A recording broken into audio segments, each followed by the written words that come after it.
భూ registration complete అయిందే. నా పేరు మీద ఏమన్నా రాపిత్తేంది? అన్ని నీ పేరు మీద రాపించుకుంటావు. నీ పేరు మీదేనా? నా పేరు మీదనే. ఈ తలకాయ ఇవ్వలదే.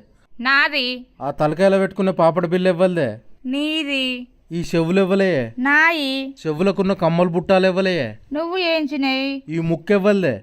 నాది. ముక్కుకుండే ముక్కెరివ్వలే. నువ్వు కొన్నది. ఈ మెడ ఇవ్వలే. నాది. మెడకున్న మంగళసూత్రం ఇవ్వలు తెచ్చిర్రే. నువ్వు తెచ్చిందే. ఈ చేతులు ఇవ్వలే. నాయి. చేతికున్న బంగారు గాజులు ఇవ్వలే. నీయి. ఈ చేతికున్న ఏళ్ళు ఇవ్వలే. నాయే. నీ ఏళ్లకున్న బంగారు ఉంగురాలు ఇవ్వలే. నీయే. ఈ కాళ్ళు ఇవ్వలే. నాయే. నీ కాళ్ళకున్న పట్టీలు ఇవ్వలే. నువ్వు ఏంచినాయే. భాగ్య అనే పేరు ఇవ్వలే. నా పేరే. నీ పేరుకు ముందు ఇంటి పేరు ఇవ్వలది రాత్తవే. నీ ఇంటి పేరే. నా ఇంటి పేరుతో సహా మొత్తం నీకే రాసి ఇచ్చిన. ఇంకేం రాసి ఇవ్వాలి చెప్పు.